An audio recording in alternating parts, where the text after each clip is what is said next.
Marco Aurelio, dalla gioventù filosofo alla guerra dei Parti. Verso il 170 d.C.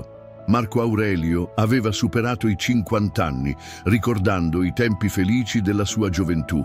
La sua intelligenza e modestia attirarono l'attenzione dell'imperatore Adriano, che ordinò a Antonino Pio di adottarlo. Alla morte di Adriano, Marco completò la sua educazione in letteratura, eloquenza, diritto e filosofia, senza una formazione militare, a causa della pace durante il regno di Antonino Pio. Nel 161 Antonino Pio morì e Marco Aurelio divenne in coimperatore con Lucio Vero, sperando di prolungare la pace. Tuttavia, l'invasione dei Parti spezzò questa illusione. Lucio Vero, più interessato alla vita lussuosa che alla guerra, delegò il comando a Gaio Avidio Cassio. Sotto la guida di Cassio, le armate romane riconquistarono i territori perduti e espugnarono Ctesifonte, permettendo a Lucio Vero di tornare a Roma trionfante nel 166. Marco Aurelio, nonostante le difficoltà, rimase un imperatore filosofo, dimostrando che la saggezza può guidare anche nelle tempeste più dure. Al ritorno,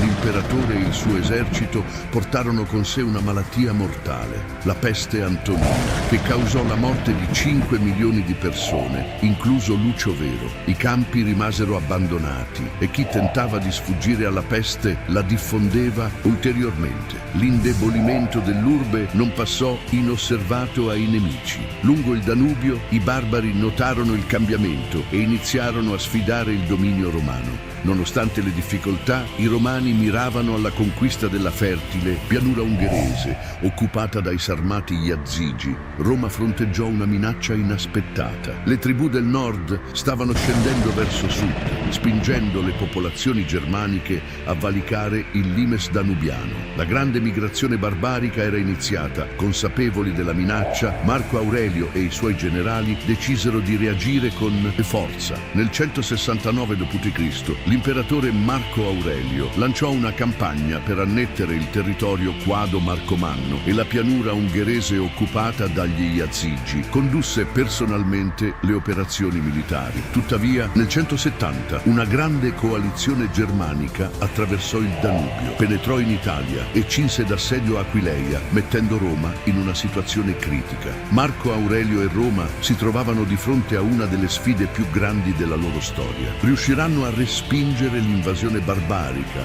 e mantenere l'integrità dell'impero. Marco Aurelio e la barbarizzazione dell'impero romano. In un periodo di profonda crisi, Marco Aurelio adottò una tattica rivoluzionaria per rafforzare l'impero romano, ammettere soldati germanici nelle legioni e concedere terre ai coloni barbari. Una decisione che avrebbe cambiato per sempre il volto di Roma. Soldati germanici furono reclutati nelle legioni e terre furono concesse ai coloni barbari in Dacia, Pannonia, Mesia e Germania romana. L'imperatore cercò di compensare il calo demografico e spezzare la coalizione delle tribù germaniche, concentrando le forze contro i nemici più pericolosi, gli Iazigi e i Marcomanni. Marco Aurelio stabilì il suo quartiere generale a Carnunto, nella Pannonia superiore sul Danubio, per fronteggiare gli Iazigi e i Marcomanni. Nel 175 il progetto di creare una nuova provincia romana di Marcomannia sembrava sempre più attuabile. La strategia di Marco Aurelio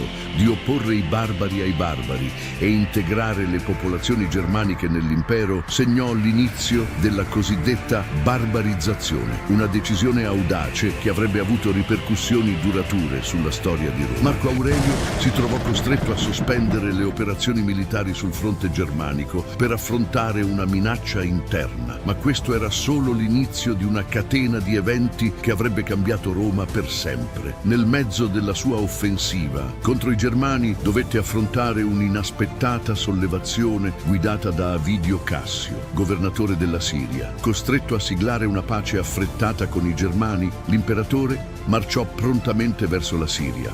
Mentre domava la rivolta in Siria, la frontiera del Danubio crollò. I Marcomanni insorsero di nuovo nel 177 e la peste continuava a imperversare tra le legioni. L'imperatore stesso ne fu colpito, trovandosi a Vindobona, l'attuale Vienna, conscio della sua imminente fine, Marco Aurelio smise di mangiare e bere. Spirò nel 7° giorno di digiuno, lasciando l'eredità dell'impero nelle mani del figlio Commodo, nonostante i dubbi sulle sue capacità di governo. Commodo concluse con i Germani una pace frettolosa e vergognosa per tornare a Roma e dedicarsi ai suoi passatempi preferiti, i giochi gladiatori. Con la sua ascesa, l'età d'oro degli Antonini terminò, inaugurando un'era di ferro e ruggine, come descrisse lo storico Cassio Dione. Marco Aurelio, nonostante le sue difficoltà, rimase un simbolo di resilienza e saggezza. Ma il suo lascito fu presto oscurato dalla decadenza dell'impero sotto il governo di Commodo. Riuscirà Roma a risollevarsi da questa crisi?